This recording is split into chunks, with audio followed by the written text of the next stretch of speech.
बोले वृंदावन बिहारी लाल की जय। बोले शंकर भगवान की जय। भगवान भोलेनाथ इतने कृपालु हैं, इतने दयालु हैं, वो अपने भक्तों पर तुरंत ही द्रवित हो जाते हैं। तो महर्षि दधीची जो थे, बड़े ही विद्वान, बड़े ही वेद शास्त्रों के ज्ञाता। तो श्री शिव महापुराण की ये कथा है। इसमें बताया है कि महर्षि दधीची जितने विद्वान थे, सर्वगुण संपन्न, सब शास्त्रों में विशारद, ऐसे ही उनका एक पुत्र था सुदर्शन। वो भी अपनी पिता की तरह ही गुणों से संपन्न था, लेकिन उसकी एक पत्नी थी जिसका नाम था टूकला। वह अच्छे कुल से नहीं थी, तो उसने अपने पति को अपने वश में कर लिया।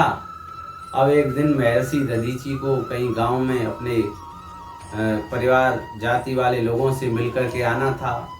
तो महर्षि दधीची गांव जाते समय अपने पुत्र से कह गए, वो शिव भक्त थे, महर्षि दधीची शिव जी की पूजा करते थे। अपने पुत्र से कह गए कि हे पुत्र, मैं जरा किसी कार्य से गांव वालों से, जाति वालों से मिलकर के आता हूँ। तू जब तक शिव जी का पूजन करता रहना, जिस प्रकार मैं पूजा करता रहता हूँ शिव जी की, उसी प्रकार से शिव पूजन तू करता रहना। लेकिन सुदर्शन पिता के जाने के बाद पूजा करने लग गया। जिस प्रकार से पिता पूजन में तल्लीन रहते थे, उसी प्रकार से वो भी पूजन कर रहा है। लेकिन महर्षि दधीची को आने में थोड़ा सा समय लग गया, 2-3 दिन लग गए। तो आगे शिवरात्रि आई और शिवरात्रि पर सुदर्शन ने भगवान शिव की पूजा की। तो वो किसी कार्य से उसको अपने घर में जाना पड़ गया। तो घर पर उसकी पत्नी थी टूकला, उसने अपने पति को रोक लिया और हास्य विनोद में उसके साथ तल्लीन हो गई। लेकिन जब वो फिर से शिव पूजा के लिए चला गया बिना स्नान किए, अशुद्ध होकर के, तो भगवान शंकर प्रकट हो गए और उसको श्राप दे दिया कि जा, तू दुर्बुद्धि हो जा, मूढ़ हो जा, तू विवेकहीन हो जा। इस प्रकार सुदर्शन दुर्बुद्धि और मूढ़ होकर के जानवरों की तरह भटकने लगा इधर उधर। महर्षि दधीची आए, उन्होंने कहा, हे पुत्र, ये क्या कर दिया तुमने तो मेरी सारी की हुई तपस्या का नाश कर डाला और मेरे सभी जितने भी शुभ कृत्य हैं वो सब तूने समाप्त कर दिए। अब तो महर्षि दधीची माँ जगदम्बा की तपस्या करने लगे। माँ जगदम्बा महर्षि दधीची की तपस्या से प्रसन्न हुई। तो उन्होंने आकर के प्रकट होकर के कहा, कहिए दधीची महर्षि, क्या चाहिए। तब महर्षि दधीची ने अपने पुत्र को उनके चरणों में डाल दिया और कहा कि ये भगवान भोलेनाथ के श्राप से दुर्बुद्धि हो गया है। ये जगदम्बा, इसको फिर से पवित्र करके इसको फिर से विवेकी बनाइए, ये आपके चरणों में समर्पित है।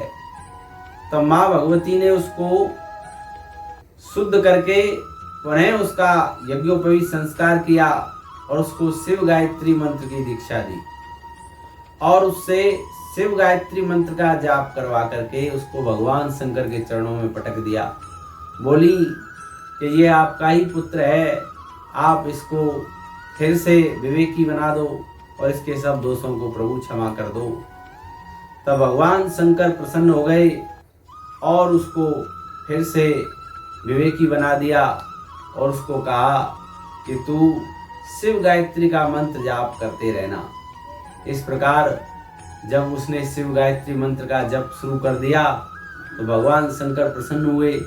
महर्षि दधीची के जो चारों पुत्र थे उनको बुलाया, उनको कहा कि तुम में से जो कोई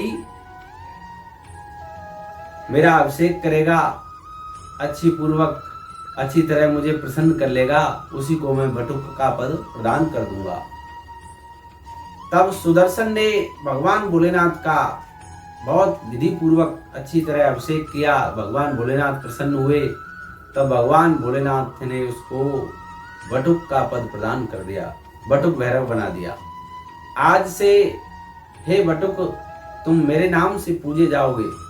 जो तुम्हारी पूजा करेगा उसको मेरी पूजा का ही फल मिलेगा। इस प्रकार से भगवान भोलेनाथ इतने कृपालु हैं, इतने दयालु हैं, अपने भक्तों पर कृपा कर देते हैं और उसको अपने चरणों की सेवा प्रदान कर देते हैं। आज सोमवार है, भक्तों सब भगवान भोलेनाथ का पूजन करना और भगवान से प्रार्थना करना, आपसे जो भूल हुई हैं, गलतियां हुई हैं, उनको क्षमा मांगो भगवान से और आगे ऐसी गलती ना हो तो भगवान भोलेनाथ तुरंत ही सबको क्षमा कर देते हैं। बोल शंकर भगवान की जय।